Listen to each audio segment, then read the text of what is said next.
Hello students, I hope you all are doing good. So today in this session on electromagnetics or EMFT, we are concluding the del operator. We have already studied about the various uses of del operator as a gradient, divergence, curl or Laplacian. I hope you all have seen the previous videos on all of these. If not, I recommend you to watch them first because here we are just concluding all of these things. So what is del operator? I hope you remember it. Now we have already discussed the properties of gradient, so now we are not going into that. First we are discussing the properties of divergence. So according to the first property of divergence, if divergence of any vector A is 0, then it is called divergenceless or it will be called solenoid. Okay, so now here for example we have this field. So here these are the field lines. So this is my required point. At this point I'll be checking that what is the divergence at this point. So here the field lines are going inside and here it is going outside, but you can see we don't have any net outward flux. If my field lines were like this, so in this case the field lines are having outward flux, and in this case del dot A will not be equal to 0, but here the magnitude of these field line as well as the magnitude of these field lines are same and they are having the same direction. So here in this case del dot A will be equal to 0.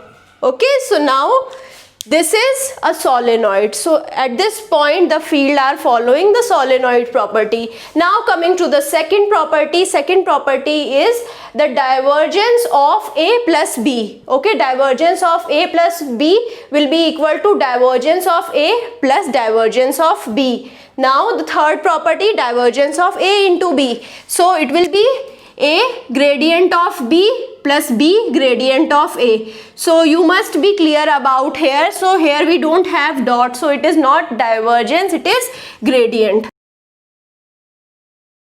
Okay, so now coming to the next property. So we'll be seeing the properties of the curl here. So what is the first property of the curl? According to the first property of the curl, if del cross A is equal to 0, then it will be irrotational field, or I will be calling it as conservative field. So what about del cross A here? Is it rotating field or irrotating field?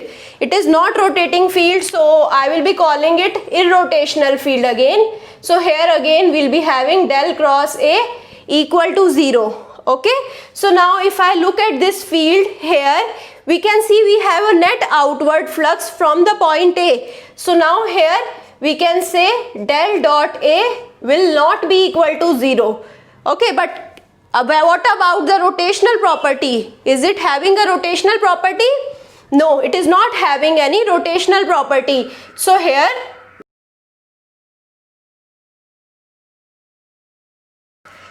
del cross A will be equal to 0. So this is irrotational property. So I hope now you understood what is conservative or irrotational property. Now coming to the curl of A plus B.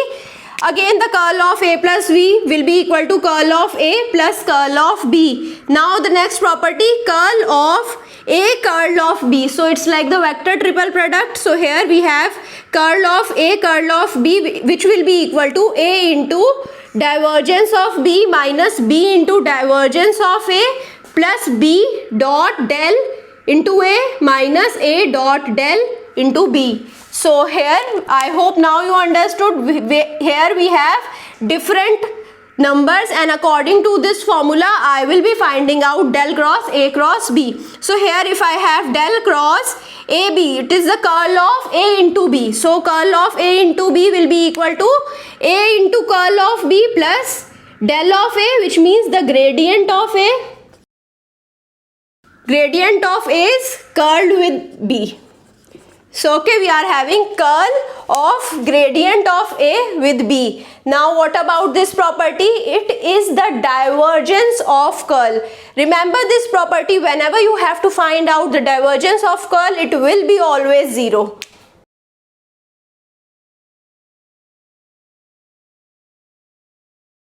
Okay, so the divergence of curl is always 0. Now here we have curl of the gradient. So the curl of the gradient will also be 0.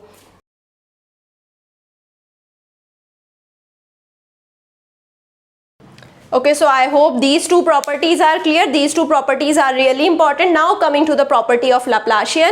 We have already discussed about Laplacian, and if Laplacian of any number is 0, then it is called harmonic. Now what is harmonic? Harmonic means it is in the form of sine and cosine only. Okay, so now coming to these fields again. So here we have rotational field around A. We can see these are the rotational field. Okay, so I can say del cross A is not equal to 0. But can it have the outward field? No, it does not have any outward field. If I see the point A, at the point A, I don't see any outward flux. Okay, so here this flux is around this point only. It is not going away from this circle. Okay, so there is no outward flux, and I can say del dot A will be equal to 0 in this case. Now here, if I see this, here we have rotational field as well as the outward field. So field lines are rotating as well as they are moving outward. So now it is neither solenoid and it is nor conservative. Or I can say it is not irrotational. It is rotational as well as it has divergence. So here,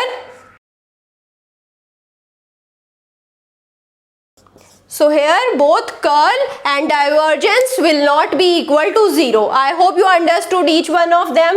Now if I give you another example, so here,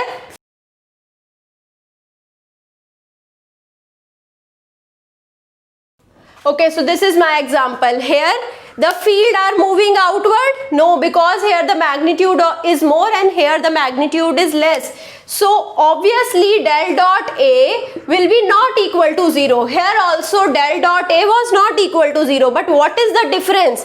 Here we have outward field. The magnitude of the field lines are increasing as I am moving outward. Here we have the opposite case. So here del dot A will be negative and here del dot A will be positive.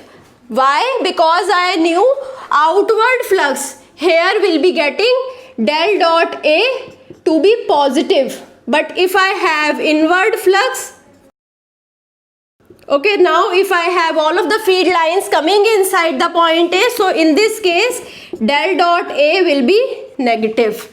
So I hope now you understood each one of the classification of the field based upon the various uses of the del operator. I hope you like this session. If you like it, share it with your friends, subscribe the channel and do push the like button. Thank you so much.